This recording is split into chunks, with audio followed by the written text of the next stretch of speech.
So Jules Chan, who is a hairstylist in San Francisco, and you started to develop your own range of products which you sell through the salon and online, and your first product is called Texture. There's JuJuChan, the brand, with Texture, and it's a hair powder, isn't it? Do you want to tell us a bit about the product and what you're trying to do with the whole range, I suppose? This actual product is like a dry shampoo. I have two different colors that absorbs oils in the hair on day 2 or 3. That's the basis of it. But my whole line is geared towards Asian hair. Okay. That doesn't mean that nobody else can use it. It just means that each product that I'm going to work on is worked around what is best for Asian hair.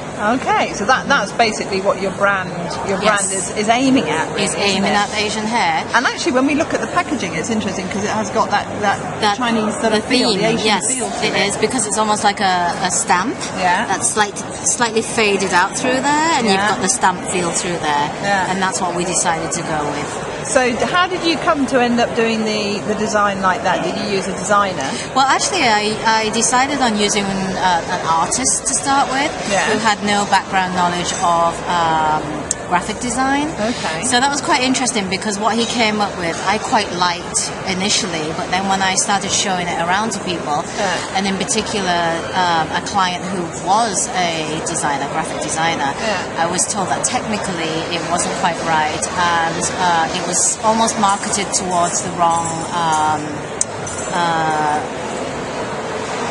people. It was very young. Okay, yeah. It was very hip, trendy, and very Japanesey looking, cutesy. Okay. So that's not what I wanted. I wanted a little bit more sophistication. Okay, so you thought a lot about the brand before you got to that stage, and you knew who you were aiming at. With definitely. Okay. So I was just lucky enough that one of my clients came in who happened to be a graphic designer, and she took a look at my other one and said it didn't look quite right, so she wanted to have a go.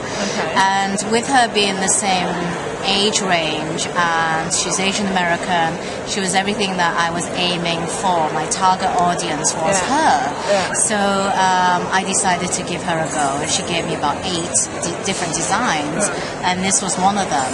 And when she came up with the whole idea of the stamp feel, I was like, yep, that's it. So the design was right, and then I know that you ended up with having quite a few issues as you were trying to get the packaging and the right bottle and the right bottle delivered. What would be your tips to anybody who's looking or developing a product that they want to put into a bottle or receptacle of any kind? What did you learn? Well, I did learn a lot along the way, and one of the first things was looking for bottles.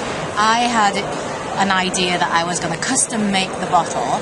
Right. Little did I know it was going to cost a fortune, and that for somebody in my position who's just starting off, I had no choice but to go with bottles that were already pre-made. Right. And so I figured that if I was going to go with a generic bottle, I had to go with a design that would pop and stand out on a shelf. Yeah. And with the custom bottles being way too expensive, this was the route that I had to take anyway. So, and what other things did you learn as you were going through the process of getting the thing bottled and some prototypes? Well, to be honest with you, I was lucky enough with the manufacturers right from day one. I found a very small, family-orientated group that I started working with. In the States, in San Francisco. Yeah. And they were great from the beginning. They gave me tips on what to do, and they were willing to do small amounts, everything.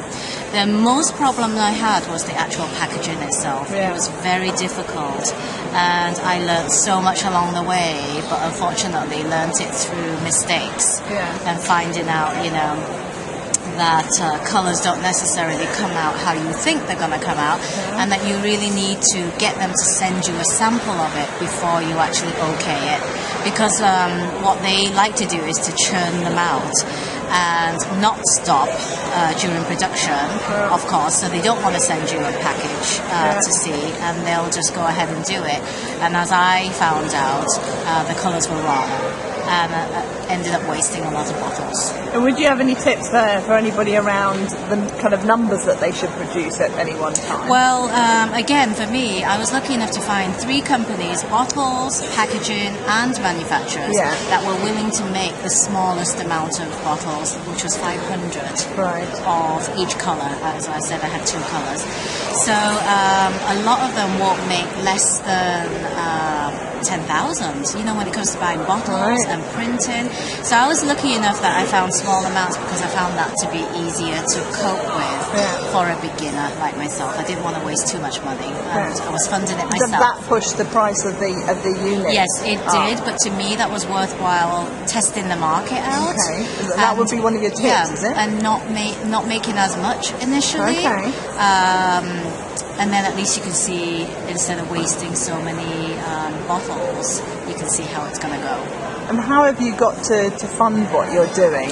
I've been funding it myself, actually, because what I wanted to do, I had a lot of offers of investors, but I didn't want to use other people's money while I was testing the waters. So I wanted to use my own, and for me that felt better than having pressure on me to perform well, to sell well, and I could do everything in my own time.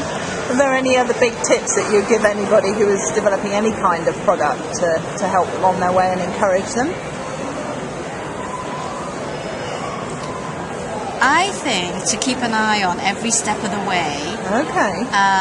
Especially with the packaging itself, because they do tend to try to cut corners. Okay. And I've learned that one now. And you think that a company is reputable and good, but you still have to keep an eye on them throughout the whole thing. Quality control. That's one of the main things that I've had to deal with a lot. That's really useful. Thank you very much, JuJu. Thank you.